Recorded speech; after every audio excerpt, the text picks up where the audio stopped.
Bhishma himself, he was considered to be one of the eight Vasus. So you may say that he was a very intimate companion of Sri Krishna. Sri Krishna or Vishnu, whenever Vishnu incarnates, he brings his companions, and one of the eight Vasus was Bhishma. So naturally, Sri Krishna knew his greatness, but Arjuna thought that he is lying on his deathbed. He was waiting for a particular time of the year to give up his body, and he was apparently weeping when they went to see him, Sri Krishna with all the Pandavas. And Arjuna pointed out, what is this? He is one of the Gyani, he is one of the eight Vasus, and a Gyani also supposed to be a realized soul. If even he is weeping, because of, is this because of Maya? That when death is approaching, how can a Gyani weep like this? So Sri Krishna wanted Arjuna to know the right answer. He said, why don't you ask him why he is weeping? Sri Krishna obviously knew that it was not because he is going to die. He was willingly lying on the bed of arrows. Can imagine it could have been so painful to lie on a bed of arrows. And he was apparently, according to Arjuna, because we turn to God normally when there are issues, problems in our life. Not that God can't solve our problems. Sometimes we get relief when we pray to God during such trying circumstances. But that is not exactly what God does to a spiritual aspirant. He is not there to solve all our small issues and problems. To the extent that Bhishma did not even want relief, from the pain that he was suffering. But Arjuna thought otherwise, and he thought, see, even a great Jnani like Bhishma, who is supposed to be a great devotee of the Lord as well, a companion, eternal companion of Vishnu, even he is weeping. So what hope we people have? So Arjuna had that doubt, and when he asked, Sri Krishna asked Bhishma about it. Why are you weeping? You please tell these people. Bhishma replied, Sri Krishna, you know very well that I am not weeping because of that. Whatever reason Arjuna mentioned. When I see that there is no end to suffering, even of the Pandavas who have the Lord himself as their charioteer, obviously he was on the side of Kauravas, but he loved equally. He was a neutral person, but because of his Swadharma, he was forced to fight on the side of the Kauravas. But he was doing that in a very detached way, even at the risk of losing his life, and he did not bother about giving up the gross body in a uh, very calm and he had reconciled to what fate had in store for him. Said, anyway, I have lived my life as nicely as possible, and he was full of jnana, so he was happy, but he was just waiting for the right time to give up the body. But even in that situation, he says, I am surprised at the fact that Pandavas have the Lord himself as their charioteer, and he is a companion, constant protector, constant guide. And even these Pandavas are suffering, and I weep thinking that I have not been able to understand anything of the ways of God. God's Leela, I am not able to understand. So that is why he was weeping. Not that he was suffering, because he wanted uh, to understand why God gives suffering to other people. What is the nature of this? What is the nature of his Maya? Where we see even apparently those who have surrendered, those who are fully devoted to God, even they suffer. So, what is the purpose for his incarnation?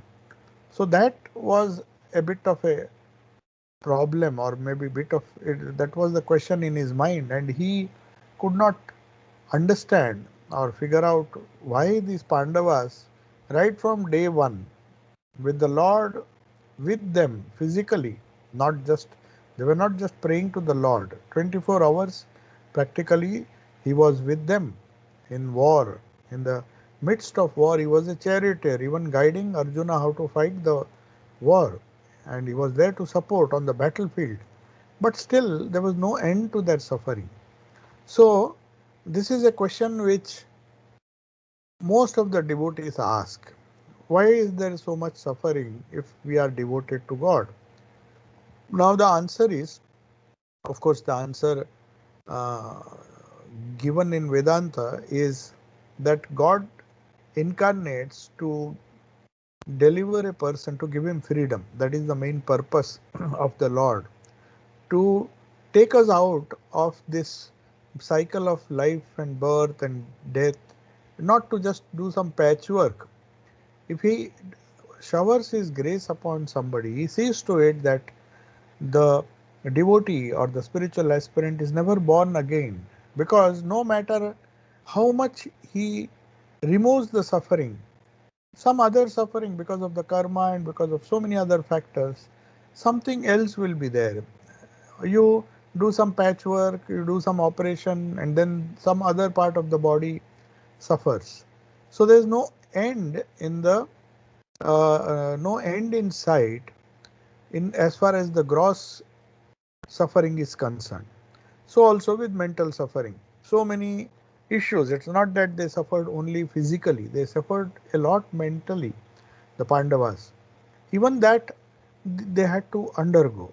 But then, what was the gain if we have to do everything? I mean, if we have to endure everything, then what is the purpose of worshipping God? As I repeatedly say, that famous verse of the Gita, Anityam Asukham Lokam Imam Prapya Bhajasva Mam, because it is non-eternal, which Bhishma had very clearly understood. Even on the deathbed, even he knew that suffering which he has to undergo, maybe wait for uh, uh, the sun to enter the northern hemisphere. That is the day when he wanted to give up the body so that he doesn't return back to this earth. And he was willing to undergo the pain of lying on a bed of arrows in a corner of Kurukshetra when the war was going on. And he knew that whatever suffering there may be, there is an end to that suffering. As Holy Mother said, you stand on the top of the bridge and see the water. The water which was now below the bridge won't stay there long. The water will just pass away. So even this will pass, everything will pass. Good things that we have will go away, the bad things that we have to endure or suffer also will go away. So since nothing is eternal, anityam, because they are non-eternal, good or bad, so we should not be too much of overjoyed. The Sthita Prajna Lakshana, Arjuna is told by Sri Krishna that a Sthita Prajna is one who does not bother, even if he doesn't lose his equanimity of his mind, he does not, his consciousness remains the same. Consciousness in the sense his attachment to the gross and the subtle. He is so detached and his consciousness is sthita. Prajna means consciousness. One whose consciousness does not depend on the vagaries of the body and the mind. The body and the mind may change. They may be favorable for a few days, few months, and uh, they may be, they may not be favorable during the other times. So during this ups and downs, facing the dualities, since these dualities, none of these dualities, good and bad, heat and cold, pain and pleasure, happiness, joy, I mean sukha and asukha. So ultimately, from a ultimate standpoint, Sri Krishna gives the injunction and says Anityam Asukham Lokam. At the end of this, these two chapters, second and third, he comes to the conclusion when Arjuna is perplexed. If you have to bear both, then what is the goal? Then he says the goal is to align oneself to the eternal, which is the Lord Himself. Anityam Asukham Lokam. This loka, this world, whether it is subtle or the heavens, or whether it is gross, this world or the heavens which is subtle, even in that, because of the anityatva, the temporary nature of the very nature of the universe being, the world being anityam, it has to be asukha. So, because joys are also short lived, and there is one more hope that even because the joys are short lived, we know for certain that even our troubles are short lived. So, that is not how we should live. Endure troubles when they are there, hoping that we'll get some joy. Sri Krishna, Swami Vivekananda, in one of his poems, he says, we are riding a chariot of hope. What did he mean by that? What is this chariot of hope? Hope always makes you think that there will be pleasure.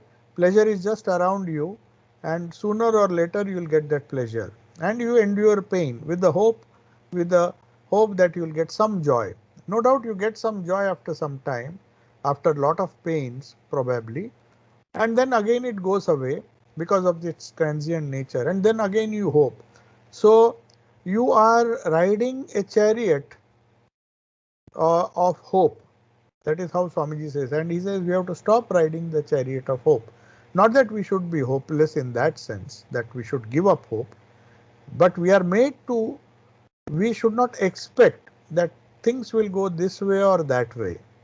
If we expect that there should be joy or there should be a light at the end of the tunnel, and somehow endure the dark journey, and then finally once you come out of the tunnel, after going some distance, you find there's another tunnel and again you are in the dark. So this very purpose of anityam asukham lokam imam prapya, having got this dualities, you have to face these dualities, joy, sorrow, alternate joy and sorrow. Ultimately, you have to go beyond that. Anityam Asukham Lokam Imam Prapya, having attained this, having come to this, it is a fact. Nobody can deny that we are in the midst of joy and sorrow. So, having attained this, what is the goal now? Imam Prapya, having attained this, Bhajasvamam, worship me. So, that is the final answer which Sri Krishna gives in the Bhagavad Gita. Obviously, Bhishma knew about it, but he wanted, but still he expressed his surprise that they have an eternal person, the Avatara himself. So he says, in spite of the proximity of the Avatara, they still have to undergo the troubles, the little joys and sorrows of the world.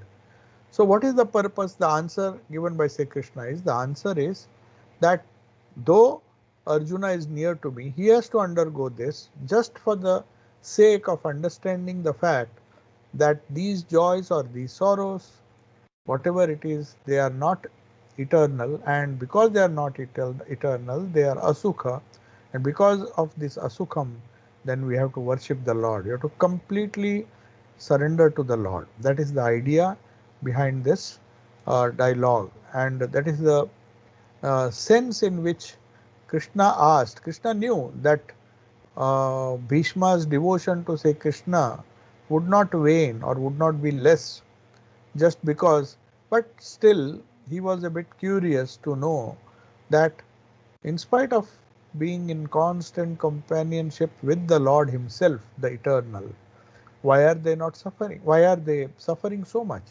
The idea is that the idea or the solution is that because they are holding on to the Lord, in spite of the suffering, He manages to navigate them through the suffering.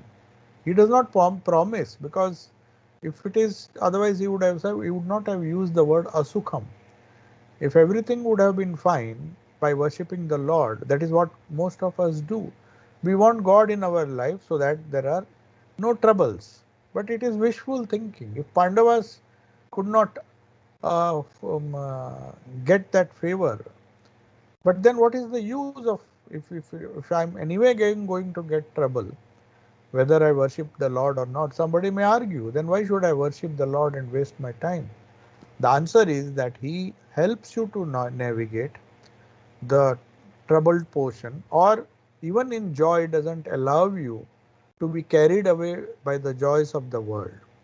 So he ensures a devotee who holds on to the Lord will become like a slippery fish.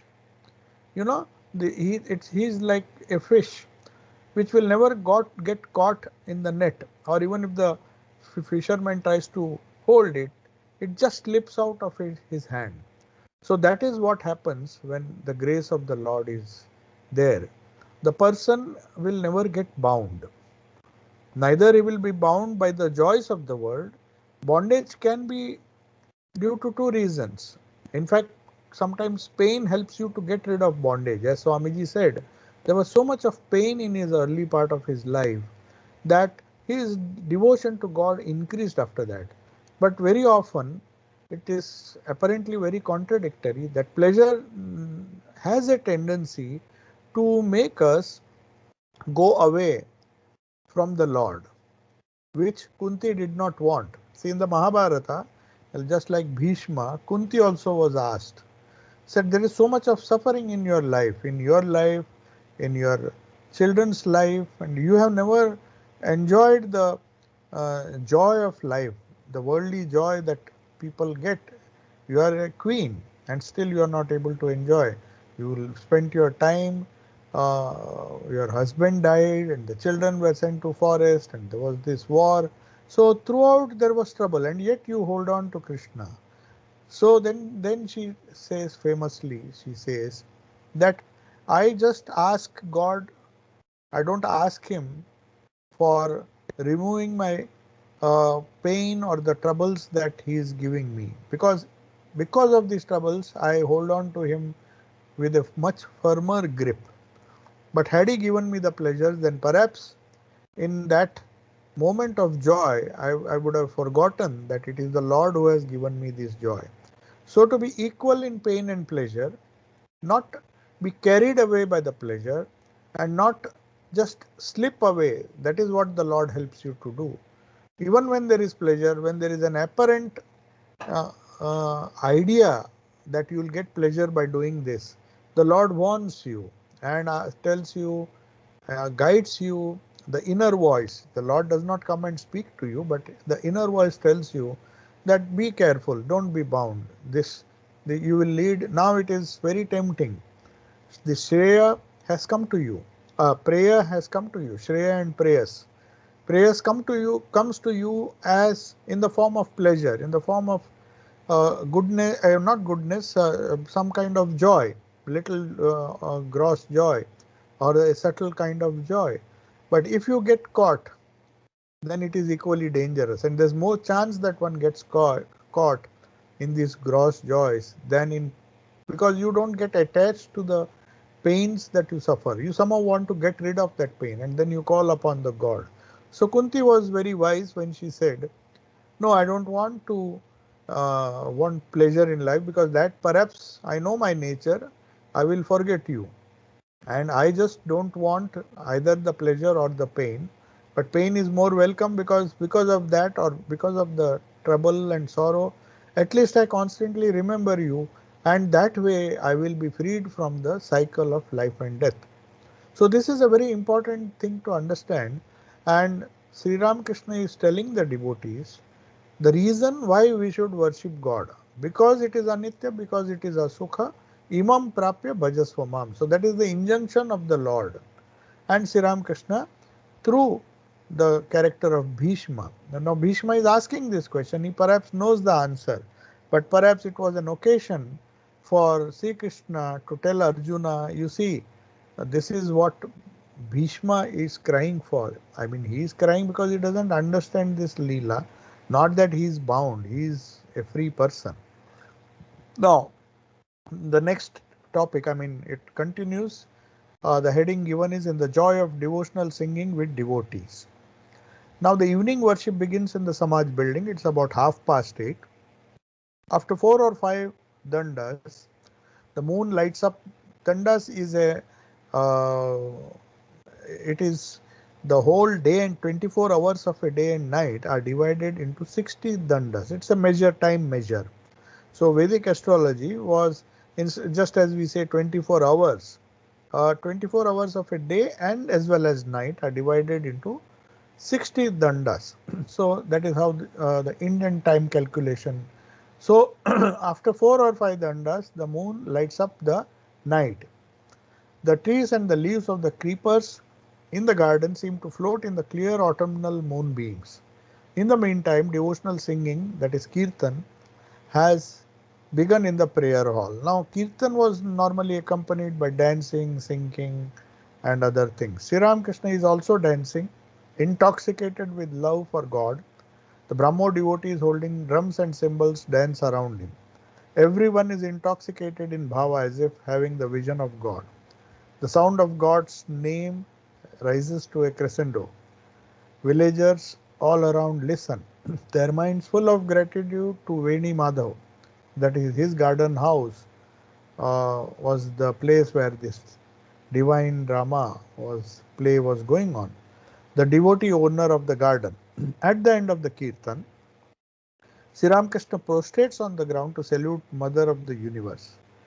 While doing so, he says, Bhagavata Bhakta Bhagwan. Yesterday, in our Gospel Part 2, which we were discussing, in Suren Mitra's house also, where the Divine Mother was worshipped, after a lot of Krishna Kirtan, suddenly Suren Mitra said, today we could not sing a single song on the Divine Mother. So immediately Thakur sings that song, and at the end of the song he says, Bhagavata Bhakta Bhagwan.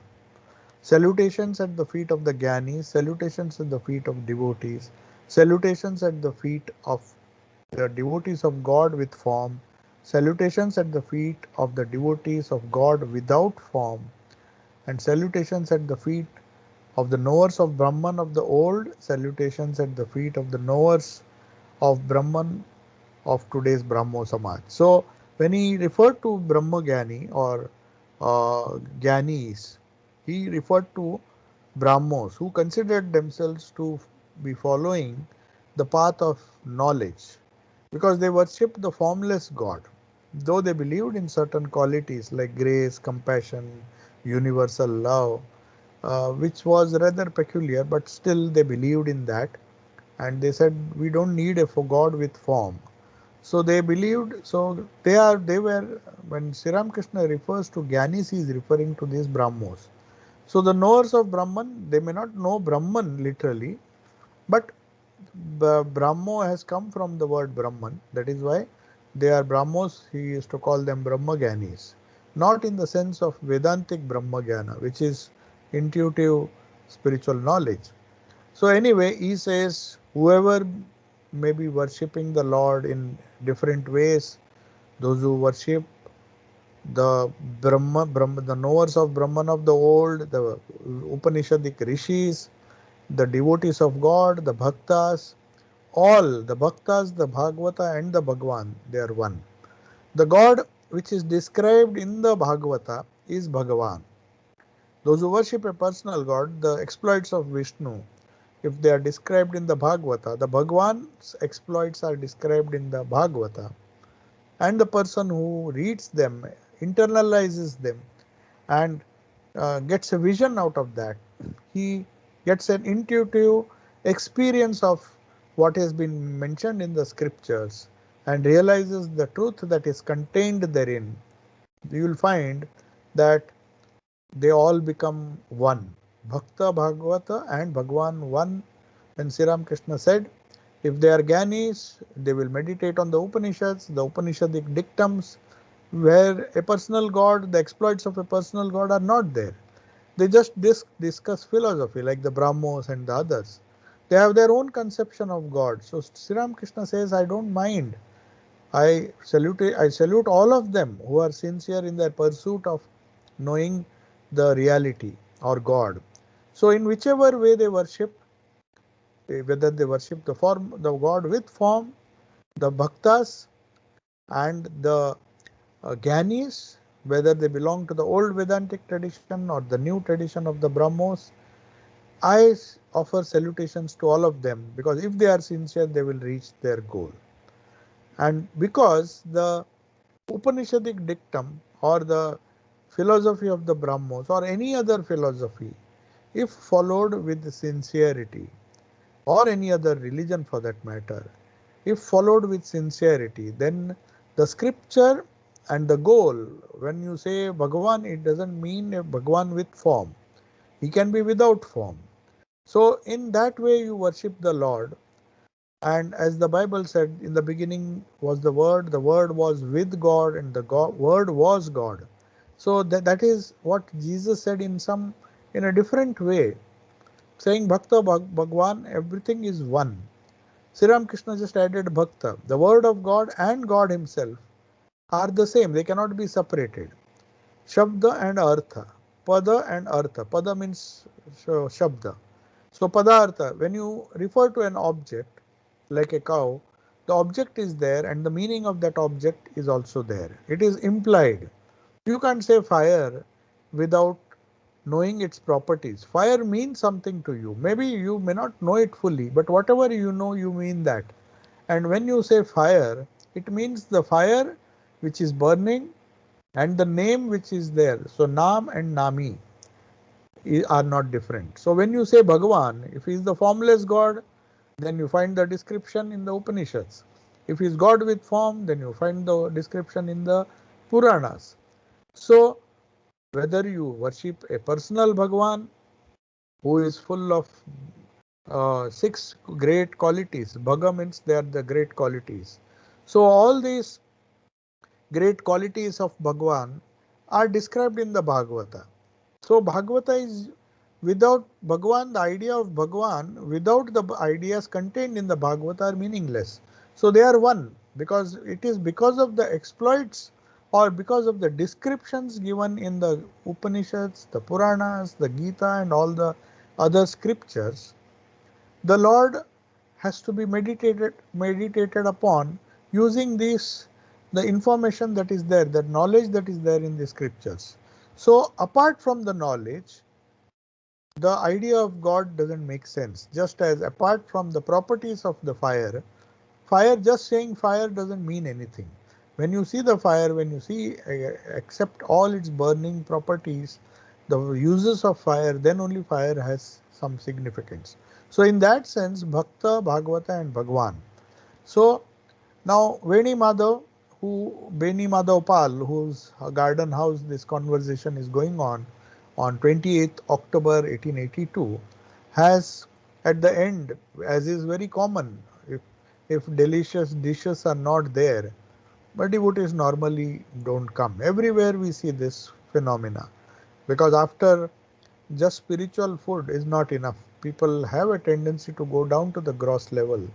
So they need some kind of, so if at all they want to eat food, why not eat the food which is offered to the Lord as prasad? So it's not just the delicacy, but the food which has been prepared with love and with that purity, or which it is supposed to be cooked like that, offered to the Lord, and that eating that food, the joy multiplies. That kind of anything Sri Ramakrishna used to say which has been not offered to God, at least mentally. You don't have to ritualistically offer everything to God. But anything that is not offered to God does not conduce to the welfare of the physical body and the prana inside.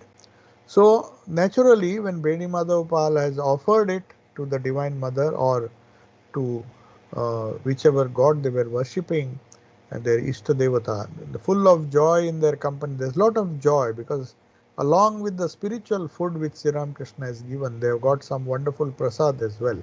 Sri Ramakrishna also partakes of the prasad, because he believed that if one goes to a place where householders arrange something, one has to partake, even if it is a small thing, to enhance the value of that prasad. So holy people, when they go to tirthas, or they go to somebody's house where some worship or some puja is going on, it would be a great sin if they are not offered something. That is how Sri Ramakrishna used to believe. In one instance, you remember, he went with Rakhal and Swamiji and all, and the hosts were so busy with the rich people and all the important people who had come for the celebration that Sri Ramakrishna was made to sit in a corner, and they perhaps did not give him the importance. It shows all the direct disciples like Brahmananda, they were terribly angry. How can our Guru be treated like this? But Sri Ramakrishna, like a child, was very calm, and he knew that if I get angry, the householder who has invited him, he will be suffer, he has to suffer. So even though they did not offer anything, he used to ask them, please give me a glass of water. He would not ask for prasad, but at least a glass of water, because he knew that if a holy person goes away from somebody's house without taking the prasad, then the benefit of organizing that event, that will not accrue with all the trouble he has taken. In fact, it may do him harm also. So Sri Ramakrishna, without any ego, used to ask the people who had invited him for a little prasad, not out of hunger or anything, he used to just take a little bit. Now we come to another chapter. Sri Ramakrishna is instructing Vijay Krishna Goswami and other Brahmo devotees. This is section 4 and the first chapter. It begins with a wonderful verse from the second chapter of the Bhagavad Gita, which I referred to, the Sthita Prajna Lakshana. So, na jayate, it's speaking of the qualities of a soul, a person, a liberated person. What are the qualities that he, or a person who is on his way to liberation? Sthita Prajna Lakshana, the qualities of a Sthita Prajna are the ones which we have to practice to reach that state, or it can also mean the qualities which are exhibited, which are demonstrated in the life who has been liberated. So you should not think that only after liberation I'll get those qualities. We have to consciously try and practice those wonderful qualities which are mentioned in the second chapter of the Bhagavad Gita. There are so many beautiful verses there. That is why Swami Turiyananji and Swami Brahmanand used to say that whenever they were depressed, they used to take these few verses from the second chapter of the Gita and read them again and again. So that gave the people a great strength which is required in spiritual life to come out of the temporary disillusionment or depression that one has. So because it is a very powerful message, and in fact you should remember that the second chapter was actually Sri Krishna recited this, gave these instructions in the second chapter after Arjuna was suffering one of the biggest depressions in his life. He was practically about to give up the battle. He was not out of compassion that he should be, as he tried to argue. In fact, the Vishada or the depression he had was partly out of fear rather than out of compassion. Though he told Krishna, he tried to tell Krishna that I hate to kill my brothers and a grandfather and all these cousins. What shall I gain by doing that? So he was talking big philosophy, but Sri Krishna could read through his mind, and he knew that all these things which he is telling, all the explanations he is giving is not the real reason for him not wanting to fight. It was a terrible type of vishada or depression, which was partly because of fear of death and many other fears which he had, fear of facing defeat, fear of death, and many other fears had combined together, but poor fellow did not know that. So the first thing Sri Krishna had to do is to give him that message of strength. And before he discusses the third and the fourth and all the different yogas, he first gives him a very strong injection which makes him just rise up. So that is why the second chapter uh, is full of positive thought taken from the Upanishads. That's why you will find many of these verses of Sthita Prajna Lakshana. That is why it is known as Sankhya Yoga, which is nothing but Jnana Yoga. So Sri Krishna begins with Jnana Yoga because Jnana Yoga has a tendency to make a person very strong. It has a tendency for the person to just belittle the gross and the subtle things and the suffering. He has a tendency, if he focuses on the uh, nature of the Atman, to raise himself. Uddhared Atmanatmanam, to raise oneself with one's own higher self. So, this idea about the higher self, if we read constantly, especially the second chapter, it's it is a very good tonic, especially to a person who is in the depths of depression. So here Vijay Krishna Goswami and all have come, and Sri Ram Krishna and M has now given this in the introduction. न जायते म्रियते वा कदाचित् नायं भूत्वा भविता वा न भूयः अजो नित्यः शाश्वतोऽयं पुराणो न हन्यते हन्यमाने शरीरे. So the first thing he says, you fight this battle. The Atman which you really are is neither going to die nor was it ever born. It is only the body which was born and body is going to die, but the Atman is eternal. So immediately Sri Krishna is trying to rouse Arjuna by speaking of the powerful qualities of the spirit, what the spirit really is, the eternal nature of the spirit as against the temporal nature of the gross, subtle and the causal bodies. So he just in one stroke, in the second chapter, 20th verse, he says, the Atman is neither born nor does it die. Coming into being and ceasing to be do not take place in it, nor does it come into being at some point. It is constant flow. Some chemicals, some atoms and molecules have come together. The body is born. The biological body is born through a certain process, which is temporary in nature. And then it ceases to be when its job is over, when the biological molecules and the biological components of the body do not support each other. When there is some kind of problem within the body, then it disintegrates. So there is nothing new. It doesn't come into being as such. It doesn't come out of nothing. Somebody has contributed to get for us to get this body. It has been formed by the food that we take, the different inputs that human beings get, and that is transmitted to every generation. So we come into being, it appears that we are coming into being as a biological child of somebody, but as Atman we are neither born nor do we die. If that idea is there, then you slowly lose fear of death.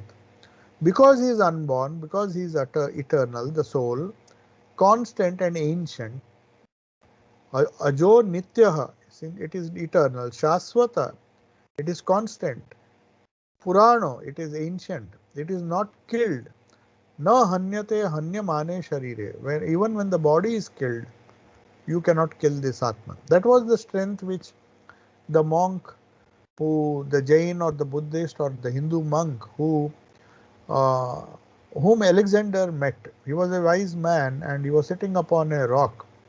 So it was this verse, something similar to this, that the monk uttered when he told, when Alexander threatened him, if you don't come back with me to Greece, I shall kill you. First he requested him. He said, no, I'm very happy here. He said, why? You will be in my court. I'll give you all the honor and all those things. He said, I don't care for all those things, and you can't force me. Then he said, if you don't agree, I will kill you. Then he started laughing loudly and mentioned the ideas in this verse. He said, how can you kill? You will kill the body, but I don't care. You can't kill the eternal spirit. And because I have realized the eternal spirit, I do not fear either you or any other emperor. I don't care. So, but now a very important question comes. This is to be understood very carefully. Otherwise, it would appear as if Sri Ramakrishna is supporting the idea of suicide. Suicide doesn't lead to liberation. So, not caring for the gross body, even when it disintegrates, that fearlessness doesn't mean that one should willingly embrace death. Embrace in the sense willingly or commit suicide. Suicide is a great sin. So, is it suicide if a liberated person ends his life? This is an important question because some incidents had happened and they wanted to know Sri Ramakrishna's opinion about it. That it is the month of Agrayana, the fourth day of the bright fortnight, Thursday, 14 December 1882. Vijay Krishna Goswami has come to see Sri Ramakrishna at the Kali temple at Dakshineshwar. He is accompanied by 3 or 4 Brahmo devotees and they have come from Calcutta by boat with Balram, who is also a great devotee of Ramakrishna Paramahamsa. At midday, Thakur is resting, Ramakrishna is resting. On Sundays, people come in large number to see him, but devotees who want to have a personal talk with him usually visit on other days. So that's why they have come on Thursdays, knowing fully well that if they have something personal to ask, then they have to sacrifice and then come on some weekday. So it was very common because the British were ruling India. So normally the Saturday Sunday holiday system was still there. So most of the conversations you will find M could come only on weekends. That is why most of the conversations are on these 2 days. But sometimes he somehow managed because he knew something wonderful was being discussed on weekdays also. So whenever he got a chance, he used to come, and one such day he has come here. Maybe it is a holiday, but Vijay Krishna Goswami has also come and to the Kali temple. This conversation is taking place in Dakshineshwar. At midday, Sri Ramakrishna is resting. On Sundays, people come in large number to see him, but devotees who want to have a personal talk with him usually visit him on other days.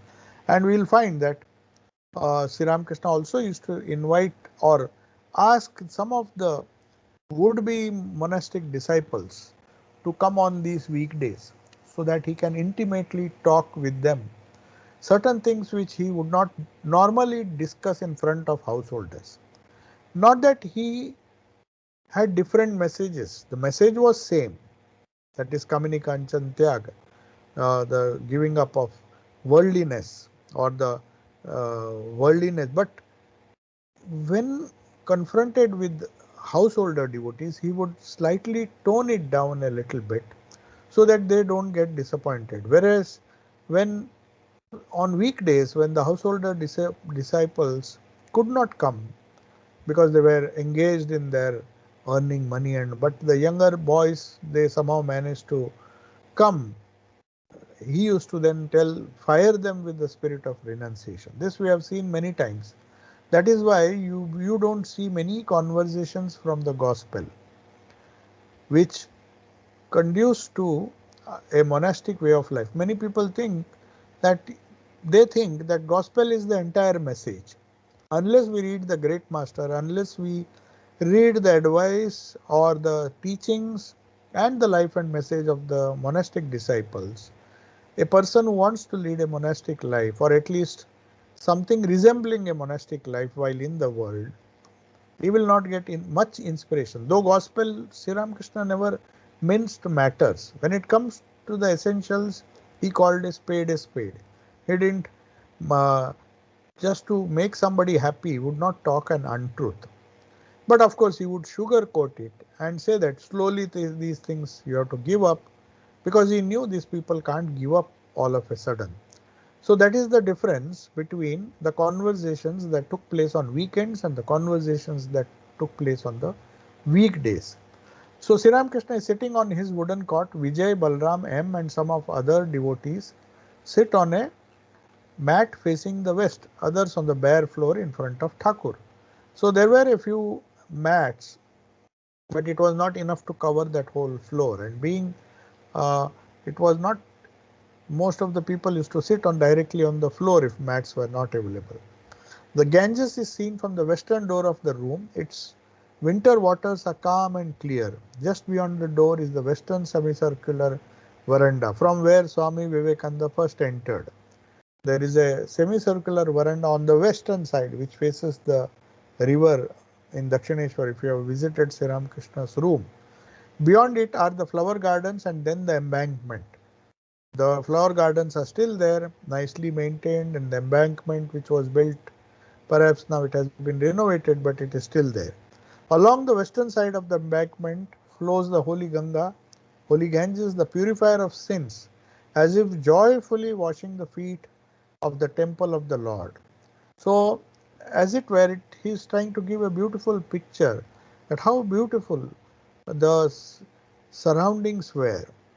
To sit in Dakshineshwar at the feet of such a holy man, Sri Ramakrishna himself, facing the Ganga where the waters are constantly, they say the Brahmavari, the great waters of the Ganga, they remove the sins. It's the faith, the vibrations of faith by thousands and thousands of millions and millions of Indians or Hindus who have believed in the redeeming power of the holy Ganga.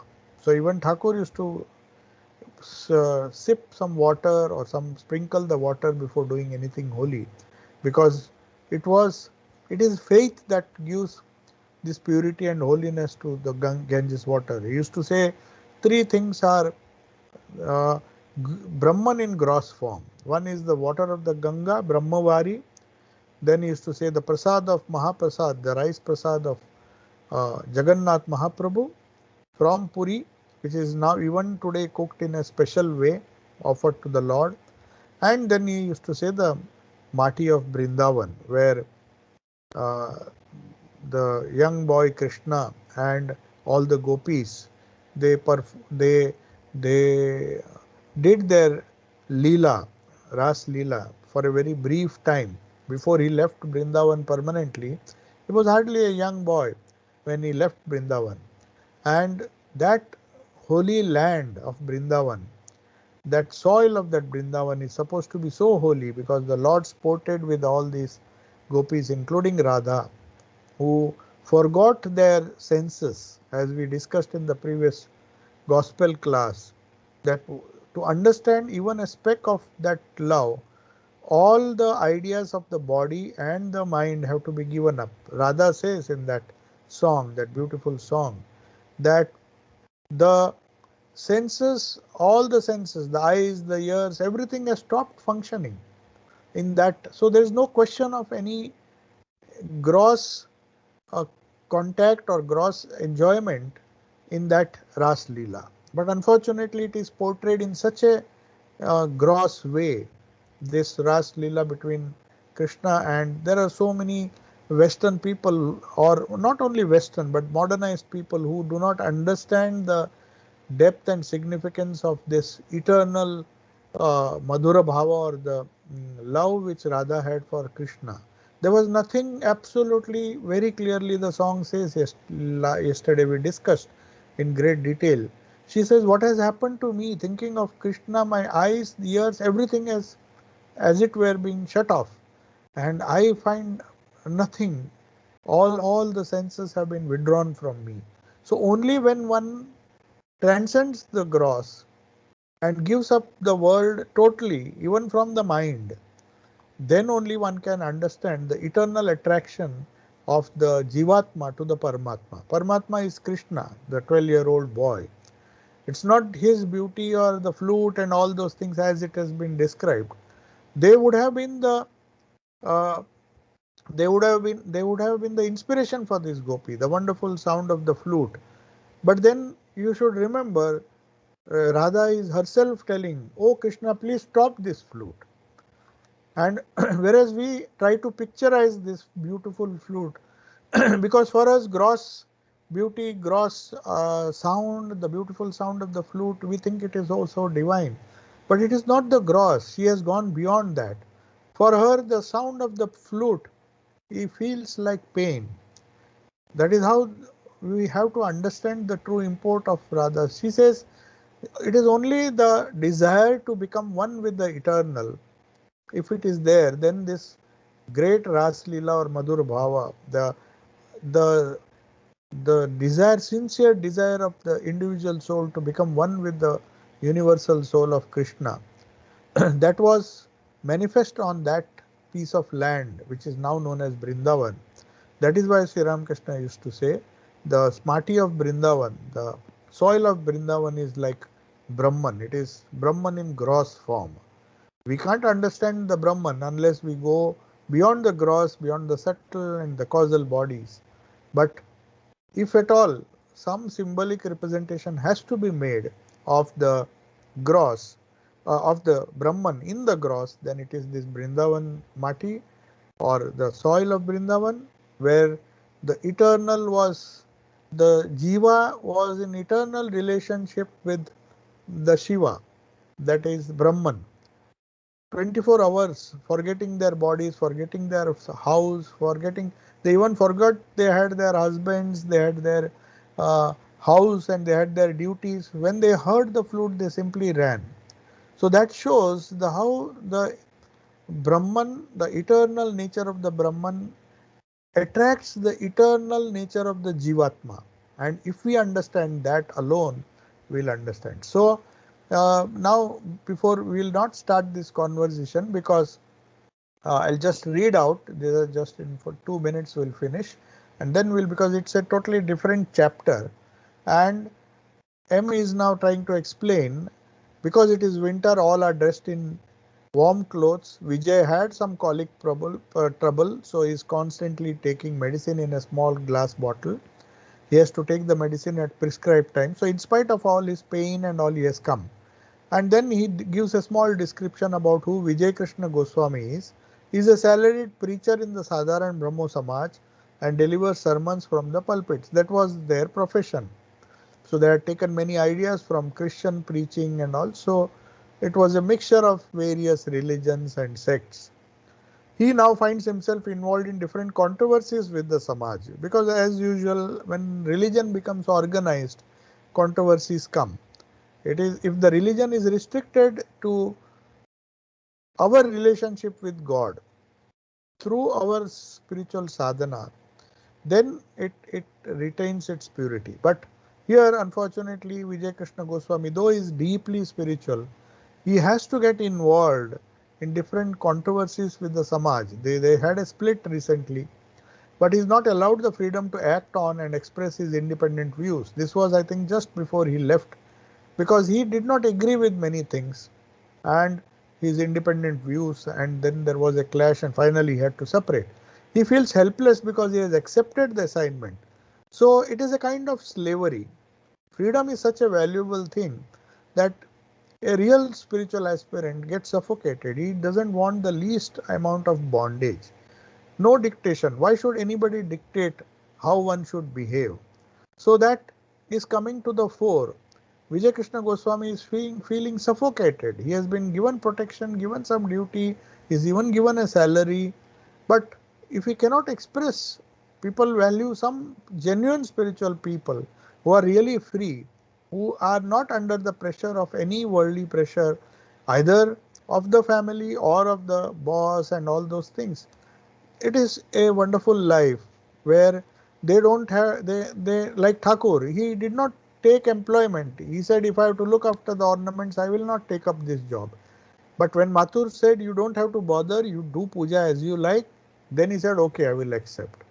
So he did not want to sacrifice his freedom of worship, freedom of living the way he wanted to be, wanted to live, and take up an assignment which would bind him. So Vijay Krishna Goswami comes from a very pious family of Advait Goswami, a Gyani who meditated upon the formless Brahman, at the same time displayed the highest intensity of divine love. Advait Goswami, who there were many Goswamis who wrote some wonderful books combining the highest elements of bhakti and jnana.